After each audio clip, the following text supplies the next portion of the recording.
Hi everybody, Tom Matuska here with Matuska Taxidermy Supply Company, along with Amber Gotterman, Brett Wingfield, my favorite daughter Mandy Swart, Kirsten, our camera girl. They didn't tell me to turn off my phone, so I got to do that first because it was wiggling in my pocket. And today we're going to talk about all kinds of things that a whitetail or a deer taxidermist, game head taxidermist needs to know. We're going to talk about ears. We're going to talk about a little anatomy on ears. We're going to talk about lips, lip slots, tear ducts, and I'm going to bet you there's a whole lot of things Mandy has up her sleeve to introduce you to. And oh my gosh, I kept thinking it was applied and stuff. I do, always have stuff up my sleeve. I got a good one today too. We gotta wait for it? Yeah. Okay. Last week, what did we talk about? We talked about setting antlers. We did that sort of thing. And you were gone. You missed out. I watched. Did curve in the I learned all kinds of stuff. Septums and noses, and nostrils, and choices. We had the speed septums we showed you. We showed you the little cast septums. And I can probably show you again my form perforator this week, you know, to perforate the forms for glue adhesion. Everybody kind of like that. So today I think we're going to start with ears, if that's okay. And don't forget, you can always go back on our videos on our Facebook page and rewatch any of them. And also, comment in, tell us hi, tell us where you're watching from, tell us what you want to see next on the videos, and comment your questions, and I will ask them as these guys answer them for you. And everything we show you, we'll show you a few different methods or describe a few different methods, but what we're going to do is what we do in our shop, and we think we turn out a superior product. We've been doing this for, man, if you combine it, 150 years or something like that, and I'm the bulk of it. But we have tried everything in the shop. We've used every method. When a new one comes down the pike that sounds good to us, we'll probably try it, and we'll either discard it or work it into our system. Anything we show you typically is going to give you, once you practiced it and perfected it, it's going to give you a better product. The object to have a good taxidermy studio is you need to do things better than the guy down the street. It needs to be cleaner, more creative, more accurate, just better all the way around, and that's what we're trying to show you here. On that note of better than the guy down the street, there was a big discussion on Facebook about pricing and why they charge so much. Well, how can you charge that much when the guy down the street charges this? What's your guys' answer of how to find a happy medium where your customers come back because they know what they're getting from you? Good taxidermy is not easy. It's not fast. I've been doing this, 40 some years. There are no shortcuts. There just aren't any shortcuts. You can perfect a system. You can come up with, cool products, but I have never found anything. You can't sprinkle magic powder on these critters and make them look like this. It's hard work, it's dedication, it's study. No shortcuts. I feel like we charge a pretty good amount, but our customers always come back and come to us because they know the quality that they're going to get from us. We want our mounts to last. I always say, if I give a person a deer head, I don't want to guarantee it, but it's going to look that way longer than the sportsman will be around. Same with the fish. We're getting fish in to repair that somebody busted a fin on that I did 35 years ago. They still look pretty darn good. Same with birds and things like that. We want our stuff to last. We want quality. We put the best stuff in it that we can possibly get, and most of it we make right here. And we always tell people on the phone too, which is really hard to shop. For those of you that are looking to get taxidermy done, people will call us and it's like, are you in the area? It's hard to shop by the phone because you don't see the quality you're getting. So I would say definitely stop in and look at, because you can't shop on the phone. This person's $200, this person's $600. People tend to go with the cheaper one while you're getting what you're paying for to, go stop in and look at their work, see what they're doing, but we definitely use quality products here, which is another reason that our price would be. Don't shop by phone and get references. Don't be afraid to get references. Yeah. Yep. So, go on. Okay, That was my- I'm hogging the whole conversation here. Last week, when did we do fleshing? The week before, was that? Yeah, that was. The week before we fleshed, and once we're gonna start with ears, so the first thing we do is test fit it. Well, first we kind of select an ear that we're gonna do or use, and I guess we better talk about that. There's a whole bunch of them. Tell them about all the different choices of ears we Oh have. my gosh, I don't even know if there's enough time to talk about all the ears that are out there, but we've got a few of them here. We've got a thermoform ear that we manufacture here. We've got those in, wow, how many different, there's a trivia question. How many different ear liners do we manufacture? 126. Wow. Somebody already knows. But a super ear liner, these work really well. They stick well. They've got a great shape to them. We use a lot of these in our shop. We also have a injection molded ear. These come in large, medium, and small, and whitetail only. I don't know of any mule deer out And we there. also have the two Maybe colors. bears, whitetail yeah, and bears. Yeah, yeah. bears. Yep. And pink and white. Yep. These are Ohio. Yep. Why would you pick pink over what? What's the difference? Like, why would I pick a pink one instead of white or white over pink? Because it matches your shirt. Right. Some methods it'll show through the skin. Yeah. You know, Yep. they even make red to show through the skin. And so you've got an ear liner like this without an ear butt. Gives you some versatility as to position. Or you've got one with a pre-sculpted ear butt like this. This is an ears forward. You've got ear liners that accommodate a pre-manufactured ear butt. These come in forward and back. I believe this is a back, a slight back. Goes in something like that. Really handy. I think this might be an aggressive. The right one for the right ear. Something like that. Oops. Something like that. Something like this. And they also make those in a forward. All the way to Bondo. Sure. A lot of people use Bondo Don't ears. discount the Bondo nothing ear. wrong with the Bondo ear. We don't use it here, but there's some good taxidermists out there. If you're going to use the Bondo method, perfect it. I Yep. mean, typically people who, it's an easier method, it's a quicker method. The people that gravitate to Bondo want an easy, inexpensive way, and usually that's what their work looks like. It looks like they didn't spend the time. The people that do a good Bondo ear and spend the time on them, split them to the very, very edges, they get their Bondo thinner, and they know a little bit about anatomy on ears, and a good Bondo ear is, you can appreciate it. They're, And I even know people that combine the two methods Sure, and they use sure. the Bondo as a glue. So Yep. they're still using the ear liner with the Bondo as an adhesive. yep. I'd say successful Bondo ears are not a shortcut. No, I don't They think so. take either. as much time as an ear liner. The nice thing about the ear liner is it gives you a consistent shape. You don't have to worry about shape, free-forming the shape that you might do with Bondo. In the shop, we use a lot of our 200 WT whitetail ears, and that's what we're going to test fit for you today, and show you how to do Which, those. We're the going to 200 set them. WT is the fabric one. Yep, that's a thermoform ear that we make here. They're very nice. They fit our Midwestern deer almost to a T. Now Our you were mediums. instrumental in making those, and tell them how you did that. That's pretty fascinating. We did. We took a cast of an ear, the actual ear, slipped all the hair off of it, made the initial mold Of a real ear, of a deer's Yep. ear. and pulled a part out of it, sanded for A ever long and ever time, and ever. a long time. Got the shape that we really liked, test fit it against several different capes, and landed on this as a nice Can you turn that medium. guy sideways? You did it on that, right? Yep. Turn him sideways. This is a pretty back ear, but look at the nice crisp lines on that deer. It's pretty nice.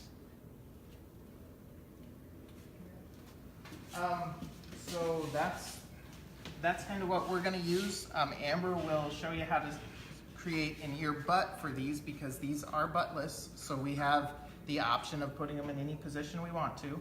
And we'll show you real quick how to test fit them. So once you test fit a ear, or once you decide on an ear that you want to use and you've ordered it, then just like our animals, I mean, whether it was a squirrel, you got to test fit it. If it's a white-tailed deer, you got to test fit it. Even test fit your ears.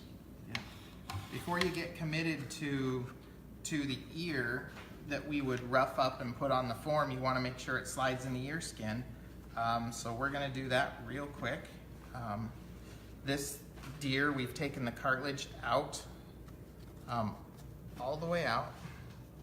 We've split them to the very, very tip. We've got a nice shape to the edge.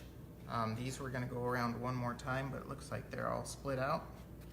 We've left just the bottom. We've talked about that, I think, last week, a couple weeks ago. So this one's ready to fit. Just for an initial test fit, we're not going to glue them now. We're just going to make sure that they fit before we preset them on the form. So we're just going to slide that in the skin. And we're looking for a fit that's nice and loose. We don't want a tight ear. Worst thing that can happen is Drumming. And it's just like that term describes exactly what it sounds like. If this skin here were to stretch across this surface tight, it would be like a drum. And this one, you can see, lays nicely against the back side of the ear.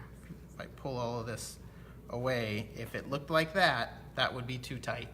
But this, when I put the ear edge where the ear edge belongs, bring it all the way down into the little V, bring all of this hair over the edge like it's supposed to be, then feel what this skin is. This is very slack. It all sits nicely against the... Even if it's a little bit firm, either trim your ear liner, get a different ear liner, or check your splitting job, because a lot of times I think I'm split to the edge, I stick it in, and man, it's a little tighter than I think it should be, and a lot of times I didn't split them good enough. So for me, I think this is a nice fit. We'll show you real quick what an ear liner that would be too tight would look like. This is our 200 WT. This is our WTL. Just a little longer, a little bit deeper. And we'll show you what that's gonna look like in here as one that would be a little uncomfortable. How do you determine if you need a small, medium, or large liner? You're gonna probably have to get one. In here, in the Midwest, in Iowa anyway, I would say that if we take in 100 deer, you want to tell them about that? Yeah, go ahead. Oh, if we take in 100 deer, I'd say 90 of them are going to be mediums. You know, even our bigger deer, it's rarely do we get a large and rarely do we get a small. Yeah. So, and that's going to be typical. Some of you, I think Southwest, they might have a little smaller ear. Different places, you might use all smalls, but you're going to have to get one and try it. And what's nice about the fabric ears is you can actually trim them down. Easy to trim. Very easy to trim. Easy. That's actually how we cut them for you, because we fold them around the mold, but then we trim them with our resonant scissors. So Kirsten, if you can look at this, this is going to be just a little too tight. You can see it's pulled over the edge here. It's pulled a little too far back here, and it's very tight here.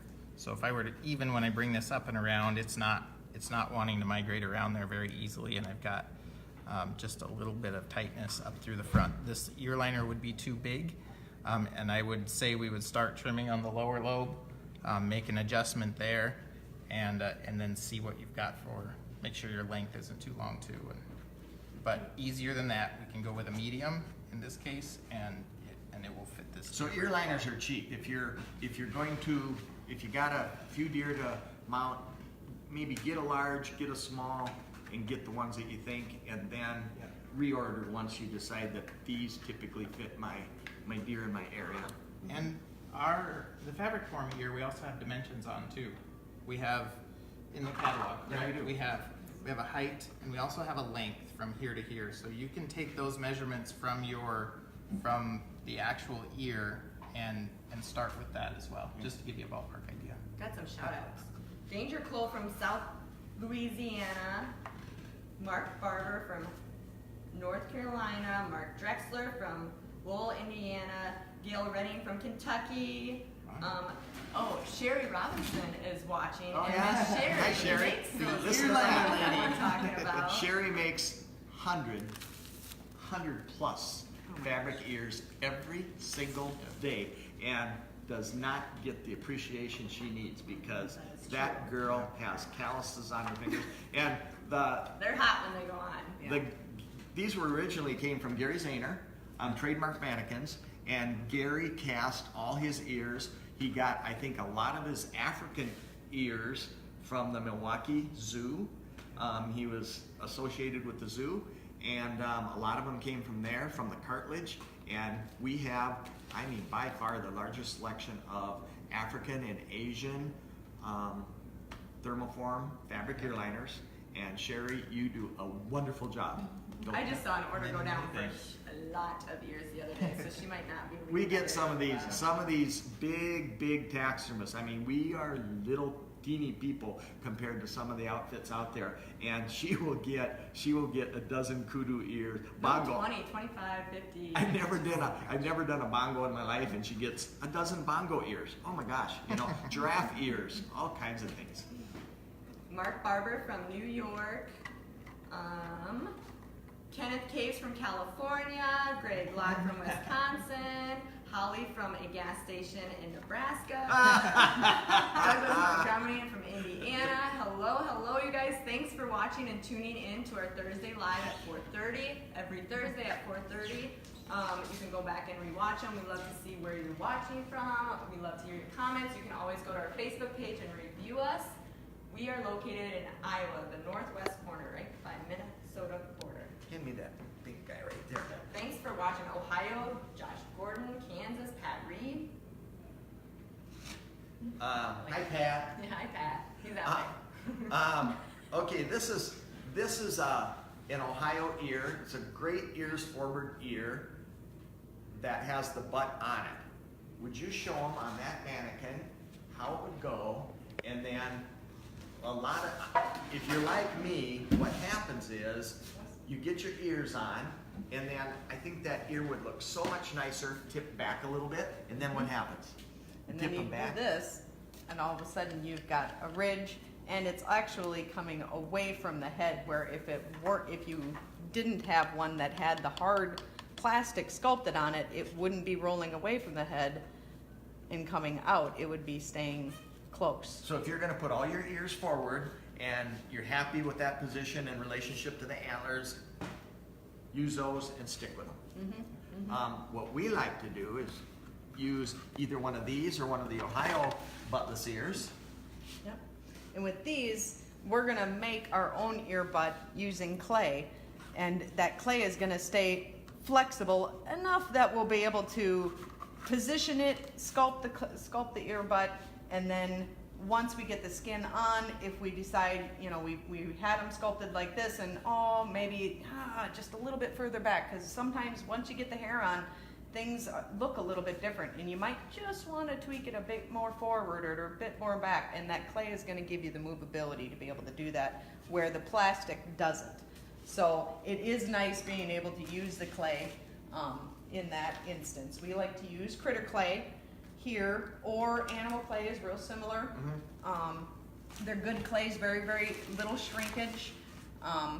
They're just really good for doing this kind of detailed work. But before we go setting them in clay, we do want to go ahead and rough up our ear liner. So this one here, you can see the inside here is real smooth when you get it. It's going to be real smooth. This one I went ahead and roughed up with a small foam rougher, and we had talked about these miniature foam roughers, and that's where this little guy comes in so handy. There's nothing worse than dragging a huge foam rougher across your hand. And these are nice and small, so you can fit it all the way down in. You're not struggling, and you can scratch the inside of your ear liner and just kind of drag it very carefully, watching your hands across It's that. sharp. It is very sharp. I'd rather get cut with a scalpel than have this drug across my hand. So. Did our makeup department do your eyelashes, or is that the real ones? They're really long. They do us before we go on. I mean, notice the powder. They do the powder. They do the Pan pastels on our eyes. It's like we're going on a I soap saw opera. you or something. two fixing each other's hair. Sarah says she likes our shirt and hers just shipped today, so she'll be rocking it too. Nice. You can get our t-shirts, the taxidermy t-shirts with the description on the back, definition on the back, on our website, or call in and place your order.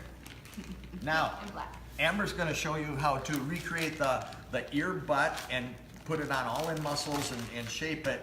And what I did for years and what most taxidermists do is they will glue in their ear liner, then they'll take an old tennis ball of clay and ram it in there. And Inside the skin. it works. It worked for me enough that I'm still here anyway. But remember, I'm the one that tipped the antlers way far forward and things like that.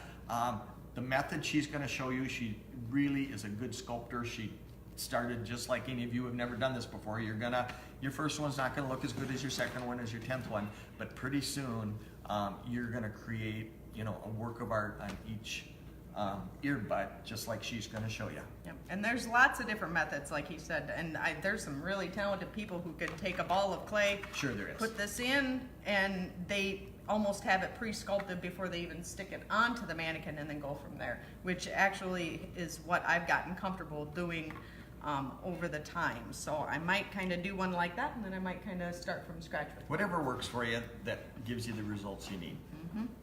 And then even if you do start off with the hard plastic ear, you still want to make sure that you scratch it up really good, just to really give you good adhesion with that glue.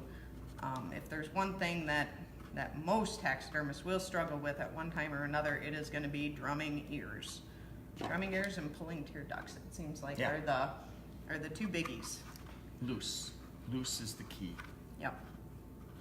So I kind of start off and I'll make a loop around the ear liner like that, and this is just gonna go. I'm doing this in my hand just so when I put it up here, it's not gonna just fall off. Otherwise, if you're trying to do it on the mannequin right away, it's gonna try to just continuously fall off, and you'll have to hold it in place. So I kind of like to make a donut around and get it drug up onto the ear liner and make a good connection. Now we're going to be adding some clay and we're going to be taking away some clay, just going off of our reference, and that is a really big thing, is to really look at your reference. And we've got some awesome reference casts here. These we even had marked as far as the different muscles that go on, and for some people this is a little detailed, but once you understand where the muscle connects to the head and where it connects to your ear cartilage, it really helps you understand the movement of the ear and how an ear actually functions. So then you're not, once you understand that, even if you're going ears forward or ears back, the muscle structure makes sense, I guess. And those casts are by sculptor Mark Donnery, and he did those, and there's an ear forward and an ear backward. Yep, here's the ear back. So we sell them each separately, and then they're also sold as a pair, but those are great reference casts to have in your shop all the time. Yep. And without those, a lot of times your ear butts will get too big. It seems like Sure. that's another big problem, is that the size. Just trying to back yourself off of, whoa, I'm getting this thing way too big. So after I've got it kind of connected, it's nothing real fancy. I got it stopped here so I can see the end of the plastic. You don't want to fill it and have it sticking way out, otherwise your ear itself is going to be too far away from the deer head. And this head here, this is going to be the new head of ours, and it actually has a little bit of a different area back here by the ear. And that is done so that this part will fit right down in there and give and allow for movement if you're going to be doing an ears back. On a lot of the heads, there's too much foam here, so if you're going to be doing an aggressive ear that needs to rotate back, there's too much foam there, so you would actually have to take and carve some of that foam out of the way in order to make room for that ear to go back. Otherwise, your ear is going to be sitting out here, and it's just going to be not anatomically correct. Is there a rule of thumb how far deep the ear liners are set inside the mannequin? How deep do you normally put them? I know all mannequins are different. This is complicated. Yeah, Tom. I'm not the one to say. Every mannequin is different, just like you said. The new head is narrower, and the ear canal is set deeper. A lot of mannequins, this is a little wide back here, and when you set them, your ears may be even a little bit wide. You kind of have to go back to when you skin a deer, when you cape a deer out, take a little bit of time and study. The ear canal is way down here, and she's got the other one. I better use this one. There is a little cartilage tube that goes on to the end of the ear liners that actually goes down into the ear, and that will hold that off just a little bit. This mannequin is narrow like this, and you're gonna just have to play it by ear with each mannequin that you get. Some of them are narrower and allow for the little cartilage that comes off here, the eustachian tube. Yep. Some of them are a little bit wider that this would fit well onto. Yep. But when you cape a deer, take this apart and study this a little bit. It's gonna really open your eyes into widths. And if you want to, once you cut your ear off, just for fun, take the calipers and write that down somewhere so that when you actually mount your deer, you can take that measurement and compare it to where this is gonna connect. Yeah. And just look at your reference too. Just by looking at reference, having a head-on photo of a deer is gonna help you visualize how much space is it between here and the bottom of your ear to be able to tell where it is on the head. If you have it sticking way out here and you look at a photo and it's not way out there, well then you're gonna wanna adjust it. Reference. Amy Jacobs wants to know when you'll see more heads. It's a good question too. It's a tough one. Soon. When the sculptors Yes, become get on our guys. get past summer and get past Yeah. first there's graduations and Yeah. Soon. They're working on them.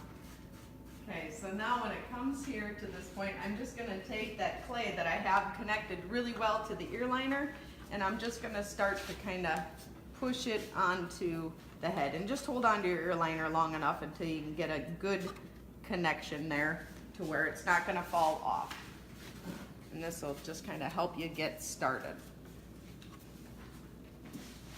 Now, Yeah. on the placement of the ear, this new head has got, it's already got the indention there for you to be able to set the ear liner down in, so it'll give you good placement of your ear. One thing that we see a lot of is just not knowing where to put the ear, and you'll notice when you skin out deer and after you have the hide tan, and if you test fit it onto the mannequin, you're gonna have a whole lot of skin that's in between the burr here in your ear. So if you wanted to, you could go ahead and move that ear halfway, all the way down here.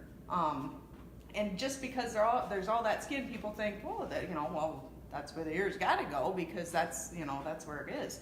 But this skin with an ears forward or ears back, it really does get compressed and it's up in this area, and the skin, it kind of tells a little bit of lie at that point, wouldn't you say? Just because the skin can get pulled down here doesn't mean it it's should. pretty common. Everybody, and it doesn't matter whether it's birds, we found it with fish or anything, taxidermists unknowingly tend to stretch everything back. It Right. it takes out your wrinkles and everything. Stretch. Pretty soon your ears are down on your neck, your brisket is off the form. Same with the fish. Oh my gosh, I carved this body too small. You got a gap in the back this big and your tail's flopping into the air. You think, oh, I gotta add clay, Right. That's not what you did. Work everything forward. The bird boys, they all say that's the number one thing. Taxiing. Let me see what your shirt says. To Greek move. word for taxi, to move the derma and the skin. Taxiing the skin forward is gonna put your feather groups in place. Doesn't matter, birds, fish, game heads, mammals, all Yep. the same.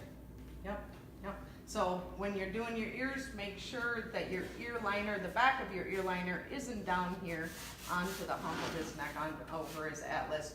You wanna make sure that it's up here in front of where the skull would have stopped, okay?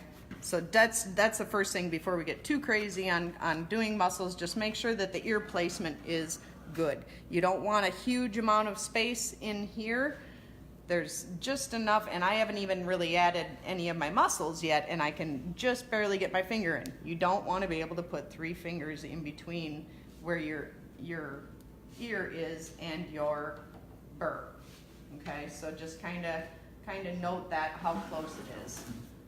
As far as doing an ears forward, Tom kind of has a good little rule of thumb. They hold their ears a little bit more upright than mule deer. So I kind of go off of the bottom here if I'm going to do a traditional ears forward and just kind of look at this as far as going straight. You'll see some people kind of try to, if some antlers will go more upright, and it'll allow your ears to put them up like a bunny rabbit. And they're, you know, you don't want them sticking way up, you don't want them hanging down.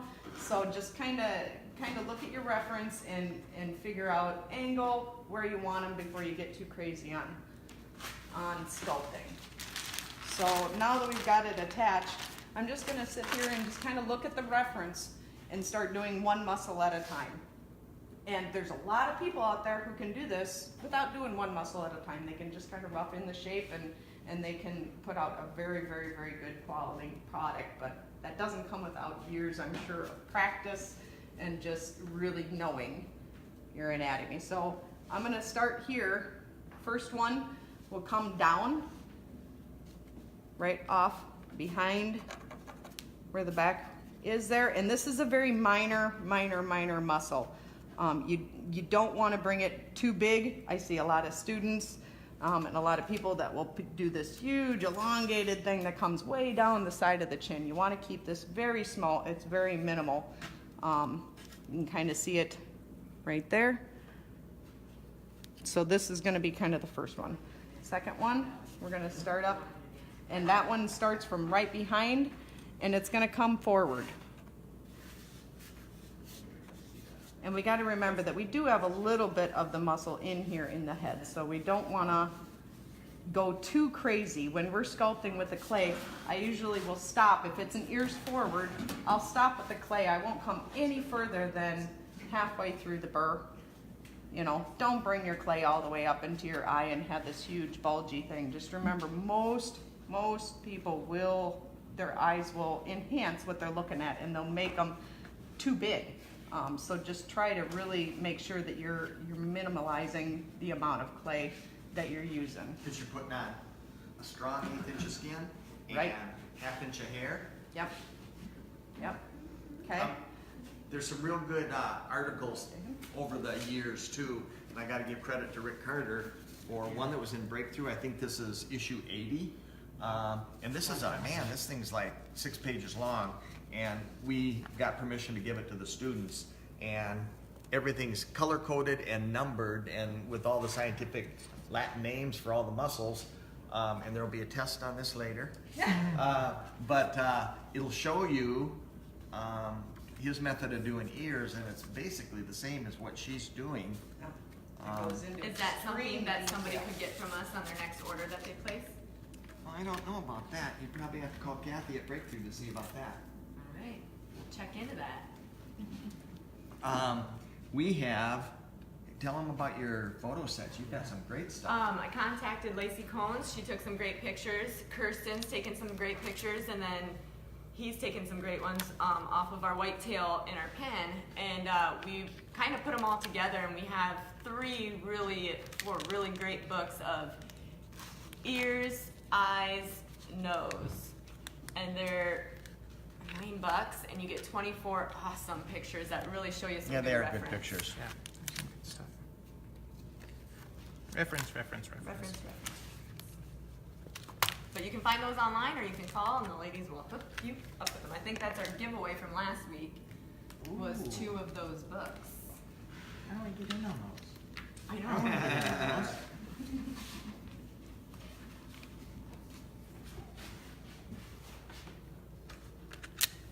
Nice pictures. While Amber's doing that, do we want to show them how to do a couple other things? Yeah, That we tiered can up or do a that. slot or a- Yeah. I'm just We do that. following just kind of each one of these muscles on here, and after some practice, I know where they begin and where they end, so I'm able to do it no matter what the position of the ear. But when you're doing this by hand, having that physical reference in your hand, 3D reference, really is a big deal, and it'll really help you make sure that you're doing things proper.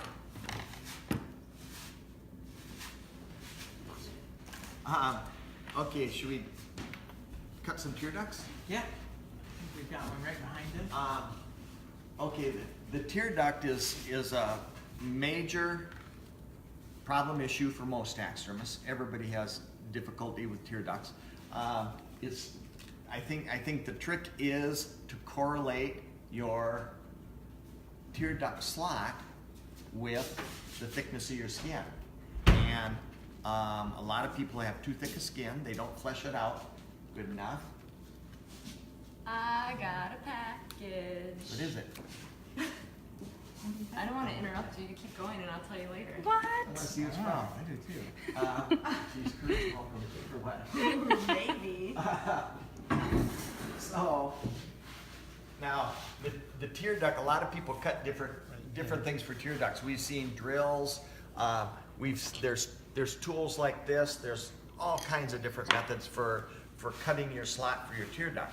And one that we found that works really well, this is kind of a well-used one, this one's a little bit cleaner. This is a ceramic tool actually, but I think it's called a cleanup tool, isn't it, or something like that? And it's very, very sharp, inexpensive. It comes in a couple different styles on the other Yeah. end. You can bend this to your liking, but this lobe of the tear duct, this upper lobe, and on all of our mannequins, which you won't see on a lot of them, this whole flap of skin lays over the lower skin. And a lot of people don't do that. A lot of times they're equal, and that makes it difficult Very flat. to shape a tear duct, to cut a tear duct, and to tuck a tear duct. The actual crease that you're gonna cut goes up underneath here. It does not go straight in. And a lot of taxidermists make the mistake of cutting it straight in. They tuck it straight in and it comes out. So if you saw Amber the other day, two sessions ago, she, look at the back of that ear. Is that not pretty or what? Look. I'm gonna be able to do that someday. You guys keep watching. Let's get in detail. Anyway, so everybody does something different, but when you saw her thin her skin, we keep saying thin to win, thin to win, thin to win. That lacrimal gland, that tear duct, you want it so thin, it's like as thin as those neoprene rubber gloves that we wear. You know, really, really thin. If you make it that thin, you don't need a big slot, and there's no finish. There's no finish work to do in that area. I'm gonna take this tool, and you notice how it's curved. I'll stand up here this way. I'm going to Sneak over there. put it in, and I'm gonna let the curve of that tool dictate where it goes. Now that went way up underneath, and you notice I'm actually cutting way up in here. I'm just cutting that slot. A side note for those that can't see because your comments are in the way, you can swipe to the side to get them to go away. I thought you were gonna say And my then back. fingers are in the way. And swipe, and just in case you want to see more detail of what they're doing and don't want to see the comments. Could you grab me an eye cast once? Okay, I've cut it all the way here. Now I'm just gonna run it carefully up and down to smooth out my punctures.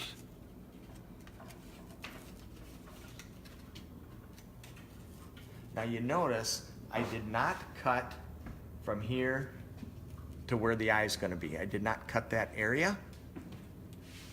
And if you look on the reel, this is a cast of the real deer, you'll notice the lacrimal crease that I'm gonna be tucking stops right here, somewhere around a 1/4 inch, a little bit more in front of the point of the eye.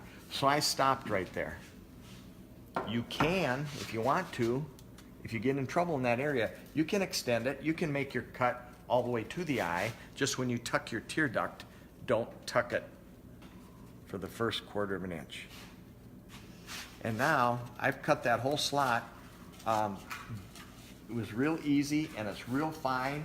And if I was careful enough to thin my tear duct skin as thin as she did, that's going to tuck in with no problem at all. Now, a tip on tucking your tear duct skin, I use this to cut my tear duct. I have another one that I actually rounded on the sander and made dull. This would cut right through my skin if I was using it for tucking. But if you make one dull, but keep this shape, when you put your skin in there, we put a little glue in here, which we'll show you when we mount this deer in a couple sessions, maybe by the end of the year or something like that. A dull one is excellent tool for tucking that tear duct skin. So get yourself two. Have one, keep it sharp. Have another one, keep it dull. We actually have 2 different styles because the other end on that Is a sculpting. is different on the other tool. I think it's Yeah. a sharp one, so you have 2 different. But that's how we teach. That's how we treat. There's your 2 different yeah, that's the other one. styles. So you have this style, and then kind of a clay sculptor. Now, when we tuck this, when we show you when we mount it, I like hair to come to hair. That leaves me no finish work. I don't have to do a lot of painting, all kinds of airbrushing, things like that. Hair comes to hair. Now, deer do different things with their tear ducts. Mule deer, if you've ever seen a live mule deer, their tear ducts can open up into a huge array of canyon down in there of flesh and skin and membrane, but you better have some reference to paint that because it's pretty complicated in there. But that's how we do tear ducts. Do you want to show them some lip stuff? Sure. Me the hard one. So we've still got a lip slot to cut, and when we've talked about cutting these slots in the forms, we're actually making room for whether it be the nostril skin or the lip skin or the tear duct. We have to make an accommodation in the mannequin so that all of these things can tuck up appropriately. As you look at, let's see, if you look at this lip line, there's no bare skin like this showing. So we need to be able to tuck that up and around. And that's what we're gonna do here, just like Tom did for the tear duct. Lots of ways to do the lip slot. Some people will use just a scalpel or a knife. Some people will use a tucking tool like this to make accommodations, make great big cuts. I like to thin the skin. I think everybody in here likes to thin that skin really, really thin. And so we make a pretty small lip line. The reference books, is that Catalina? My phone's going dead. Yes. The reference book's name, this is a PMS nose, PMS ear. I try to keep it very simple. PMS eye. Photo mammal set. Yep. And then what it is. And they're all also on our website. If you go to what's new, it'll show you all this stuff. So the pan pastel kits that we came out with, those are all under what's new. These books, all the random stuff that we get throughout the year that we want to carry for our 2019 catalog are all on the website that you can find. While I set this up for just a minute, do you want to show Amber's ear back? Yeah, Amber's working on the ear back. She did the ears forward. Now she's adding her muscles on the ear back.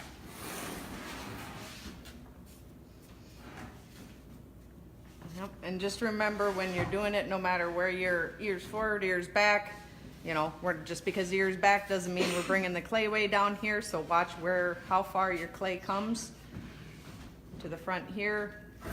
Don't go beyond the skull. You did that fairly fast, Amber. That's a little bit of practice. Kind of like she does this for a living. Yeah. One thing I do, I do notice with students that will make a big difference is the actual turning point.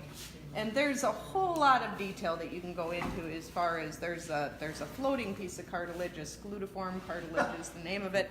We don't have the time to get into all of that, but that's kind of like the hinge of the ear. And so when you're caping out your deer, you notice that there is an unattached piece of cartilage that's up in here.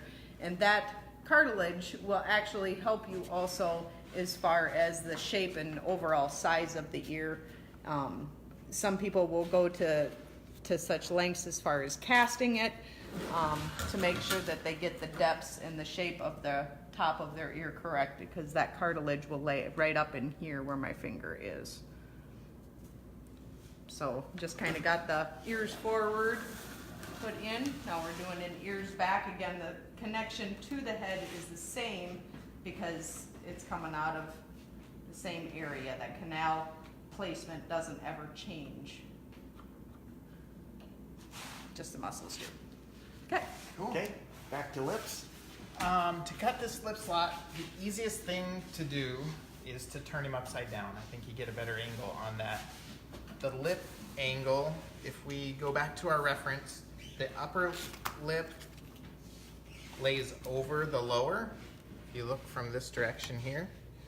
So we're gonna cut this angle on about a 45 through the side, about like that. We are gonna bring it up and around and get a little more vertical through the very front, but then we're gonna come back here on the 45 as we go around. So people will do this with just a scalpel. Some people will do it with a lip slot cutter, which we have here. This is that just medium or it's small? that's pretty big. Would you Large? might be a large. No, that's a medium. Is it a medium? Mhm. This is a milled down drill bit, so it's larger here, smaller through this area. The idea is that it will make a cavern at the depth, and if you were to take your skin could come back into that cavern. It would accommodate some glue and it would lock it in place.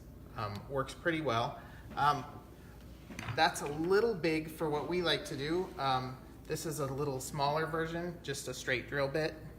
I think we've got about a 32nd, or we can go all the way down to something like this, a real small drill bit. So I'll just go ahead and get started. I'm gonna cut this one. You're looking at $11.95 a. Yep. Sorry. I'm used to my Milwaukee. And actually, before I start this, I'm just gonna come back, and I like to sink these in a little further. I think it does two things. I think it gets the collet seats a little better, and I don't want to go in too terribly far. If you get this, the further out this is in drawing with it or using it like a pencil, the more shaky it becomes. So if you keep it pretty short, there's less wobble to it. Always check to make sure that your bit, whatever it be, a drill bit or a lip slot cutter, is straight. So start it here first and make sure you're cutting that it's not wobbling. And this one looks like it's spinning pretty true. So I'm just gonna go in from the back, the very back corner. I'm gonna open up the back so that as the lip turns, we need an accommodation for all of that excess skin in the very back corner. So we're gonna accommodate that by opening it up just a little bit more, like so. And then I'm just gonna bring this around on a 45. Apologize for the noise. Can't hear you, there's sure a lot of noise. And come all the way around. Now make sure and stay above the lower lip. Some mannequins will have the lower lip sculpted onto the form. And now we're just going to run around this side. Kirsten, you might want to go to the other side.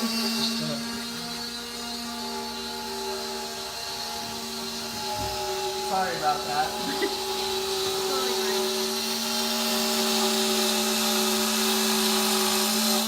I'm just going to do the same thing over here. Okay. And that's the initial cut.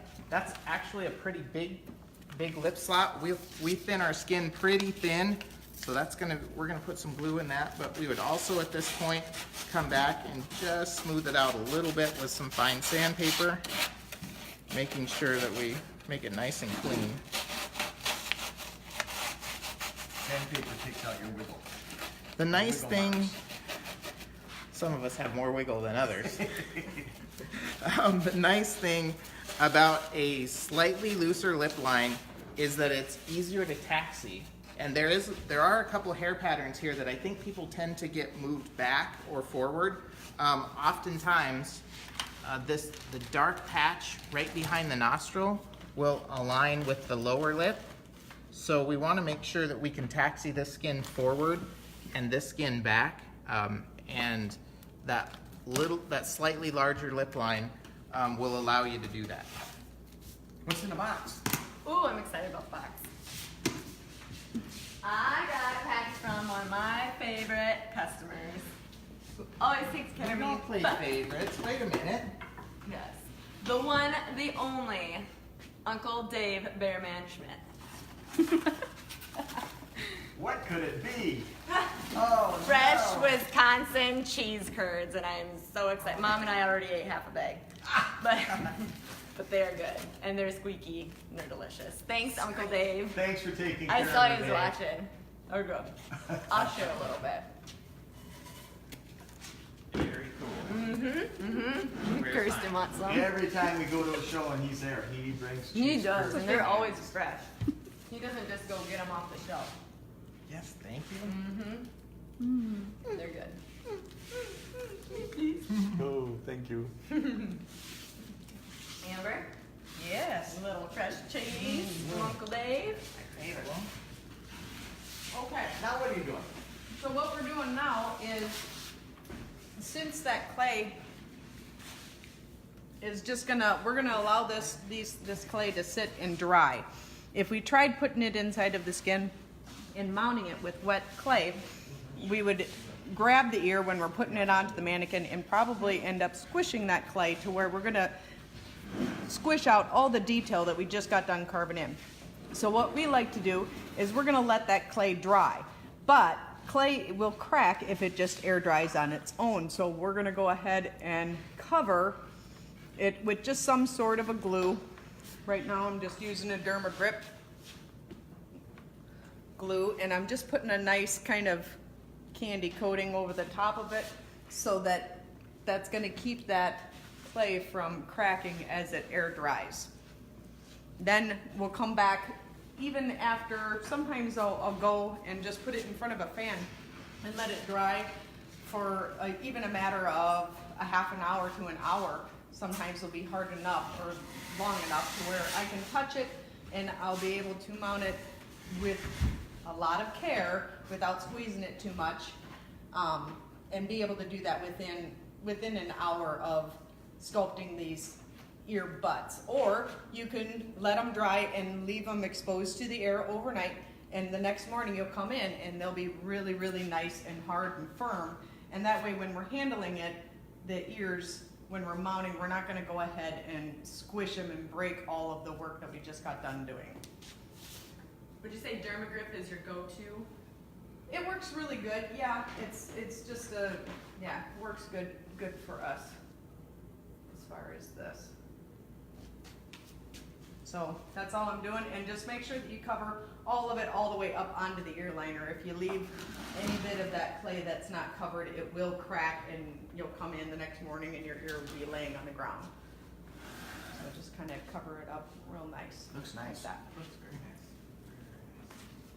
Is there anything else that I missed, or? All we gotta do now is sew it up, right? Yeah. Might need some eyes, but something to do next week. Now there's a lot of different methods of doing this. You could put your clay in your cape. You could glue your ears Yep. in. A lot of people do that, like we said, and do a really, really good job. Yep. Doesn't matter. You can do use whatever kind of ear liner that fits your deer and treat it the same manner. I don't know, the sculptors that sculpt our deer forms started doing this at seminars, like at we'd go to a taxidermy show and they would set ears and show people how to set ears, and that's kind of where we adopted it. We started teaching students how to do it this method, and the finished product is so much nicer. There's, I mean, there's not bigger ones, there's not smaller ones, there's not you know, lumps and bumps where there shouldn't be. If you set it up like this, you're just going to end up with a better product. Well, and a lot of times with your longer haired deer, you're not going to see a lot of this detail because they got such big long hair right there. You're not going to see a lot of this detail. So a lot of people will get away with just doing the basic shapes. Where this comes in really, really handy is when you get in that short haired deer and all of a sudden every single muscle shows and you're not, you know, freaking out because you don't know what to do with all those muscles. You'll be able to get nice structure that's going to stay and really pop through and show the detail through that short hair. So, are you removing the ear by cutting it off before you mount it, then gluing it back in place? Sorry, Yep. very new. Yes. yep.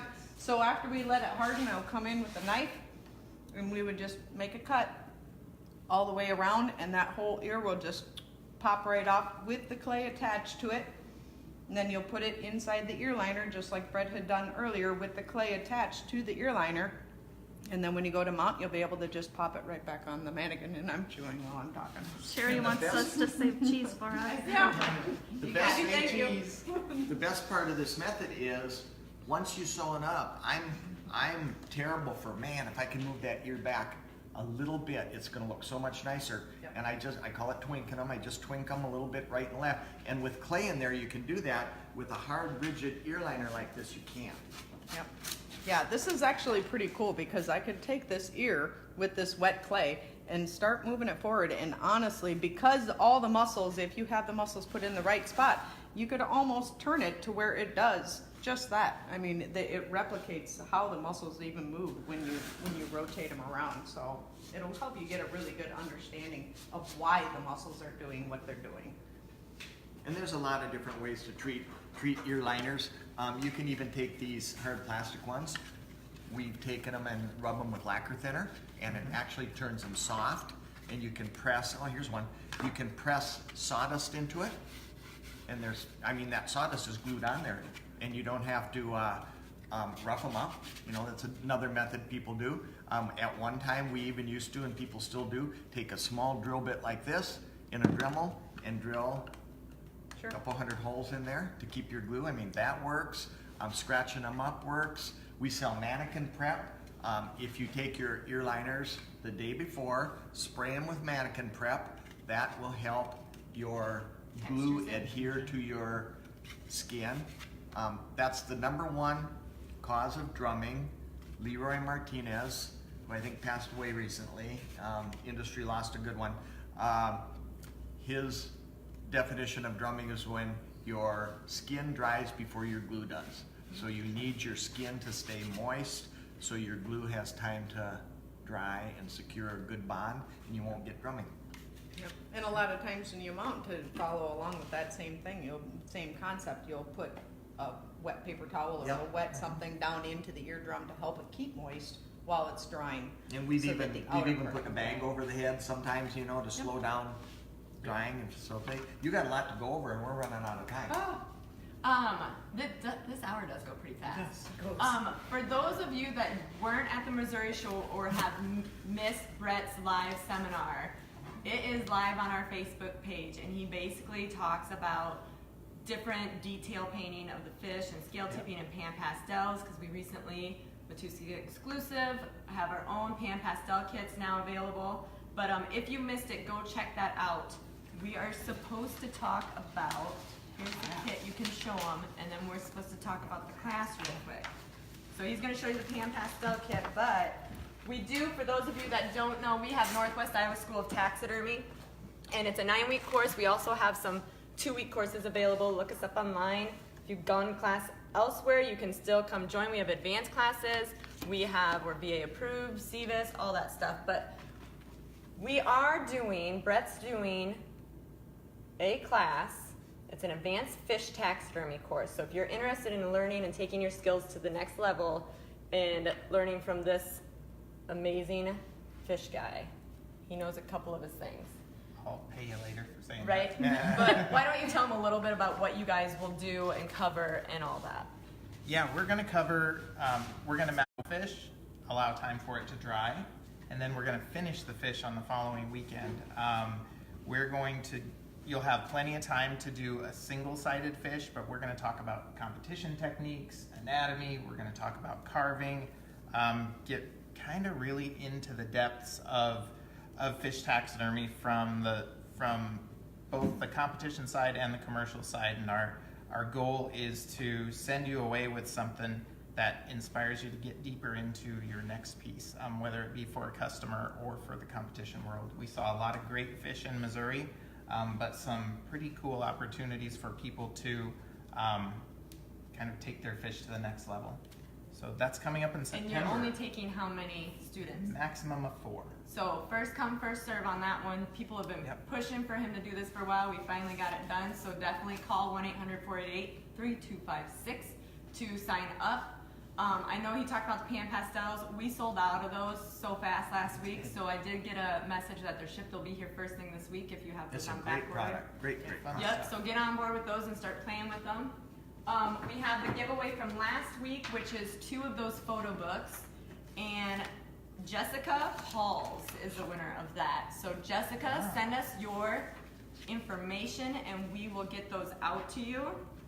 This week's giveaway, and what's nice about our giveaway, guys, is you don't have to be live to do it, but you do have to share the video right now, hit that share button to your right or left, I don't even know anymore. Comment and tag a friend, and by tagging a friend you do the @ and then type their name. So do that, and then give us a whole bunch of likes, thumbs up, hearts, because he likes to see the bubbles, as he would call them. But the giveaway, you guys, we're going to do a nose cast. A nose cast. So, Reference. A our cast. Reference. Reference, can you hold that up? Yeah. I didn't see it here, we must have forgot to bring it up. But, so, Whitetail Nose Cast is a giveaway, so like, share, tag a friend, and it goes all week. So if you missed any of our videos, you can still rewatch them. If you are late or you didn't catch this one live, you can still like, share, and tag a friend in this video all the way through the week till next Thursday, and we'll pick a winner. Usually it's Thursday morning, and we'll pick somebody that did all 3 of those things, so make sure you do that. Cool. Specialty classes, join our email list, send us your email. If you're not getting emails from us, we do our sales and giveaways all the time if I can talk them into it. But join our list if you're not getting those by giving us your email.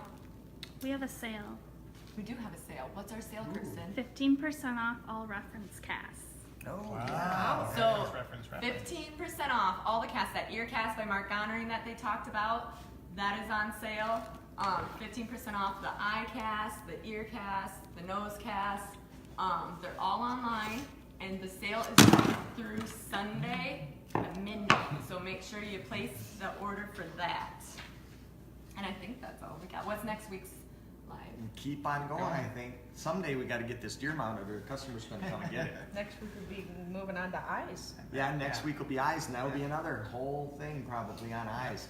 We're gonna talk about different kinds of eyes, different style of eyes, scleral bands, nictitating membranes, caruncles, everything. We're gonna set a couple eyes for you, and then it won't be long. We're gonna be mounting them, I think. It's pretty exciting. So thanks for tuning in. We'll catch you next week. If you missed it, you can always, as soon as we hit stop, you can actually go back to the beginning and rewatch everything or watch it again because you like it so much. Don't forget to give us a review on Facebook. 5 stars only, please. Thank you for coming. Thanks, you guys. Thanks for watching. Yeah, Thank thanks. you. We'll catch Thanks, you next Uncle week. Dave. Yeah, thanks, Uncle Dave.